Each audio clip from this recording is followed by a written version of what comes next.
رفعنا لك ذكرك ورفعنا لك ذكرك ورفعنا لك ذكرك. جب کوئی دکھیے کے کام آتا ہے اور اس کی اعانت کرتا ہے تو پھر وہ راضی ہو جاتے ہیں. غریب پھنسے ہوئے ماں باپ، گھر بیٹی جوان ہو رہی ہے اور بڑھاپے کی طرف اس کا رخ ہو رہا ہے اور ان کے پاس ہمت نہیں ہے کہ ان بیٹی کو اٹھا سکیں، تو کوئی صاحب ثروت چپکے میں جا کے ان کی مدد کر دیتا ہے کہ تیری بیٹی میری بیٹی ہے اور اس کو تو نے گھر کی دہلیز سے اٹھانا ہے. تو پھر وہ ایک دم خوش ہو جاتا ہے اور آسودہ ہو کے اس کا انتظام کرتا ہے اس کی شادی کا. تو کوئی جانتا ہے کہ اس بوڑھے ماں باپ کے دل سے کتنی دعائیں نکلتی ہیں اور اس جو ہے وہ بیٹی کے دل سے کتنی تمنائیں اور کتنی جو ہے وہ نیک جذبات ان اشخاص کے لیے ہوتے ہیں جو ان کی مدد کے لیے کھڑے ہوئے. تو کوئی اس کا وزن ہے؟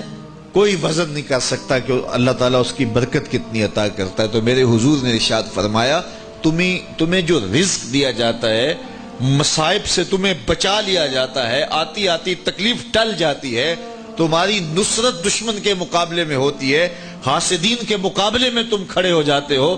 فرمایا تمہیں پتہ ہے یہ تمہیں کیوں ایسا ہوتا ہے؟ فرمایا الا بدعفائکم، جو تمہارے معاشرے کے کمزور لوگ ہیں جن کی تم نے مدد کی، فرمایا یہ ان کی دعاؤں کا نتیجہ ہوتا ہے.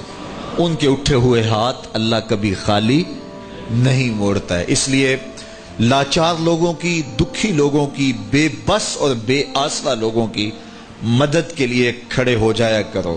وہ کسی نے کہا تھا کہ بڑوں کی بڑی بڑی خدمتوں سے وہ سکون نہیں ملتا جو چھوٹے چھوٹے لوگوں کی چھوٹی چھوٹی خدمتوں سے مل جاتا ہے.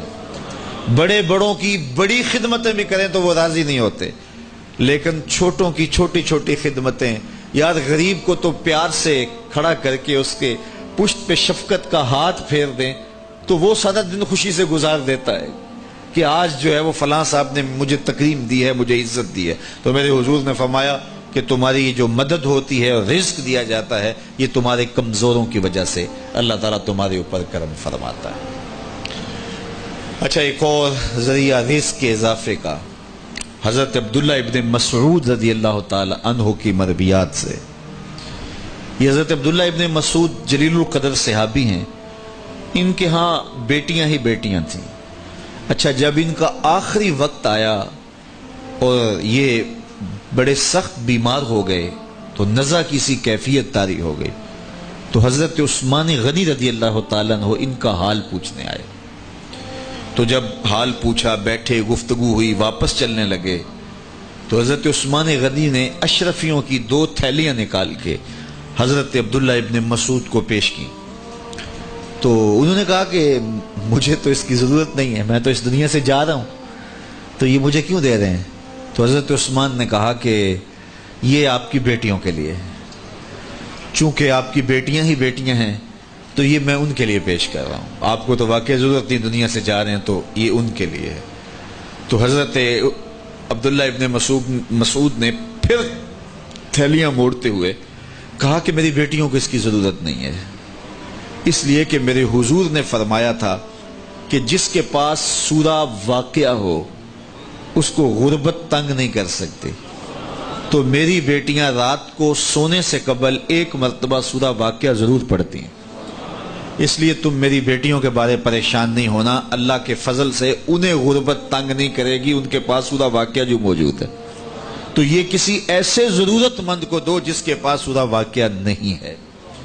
تو سورہ واقعہ کی تلاوت یقیناً رزق کی فراوانیاں اور رزق کی برکتیں حاصل کرنے کا ایک ذریعہ ہے، اور دروازے کھل جاتے ہیں اگر سورہ واقعہ کی تلاوت تسلسل کے ساتھ کی جائے. اس لیے اپنے معمولات میں سورہ واقعہ کو شامل کر لیجئے گا، اس کی برکات سے انشاءاللہ رزق کی فراوانیاں نصیب ہوتی ہیں.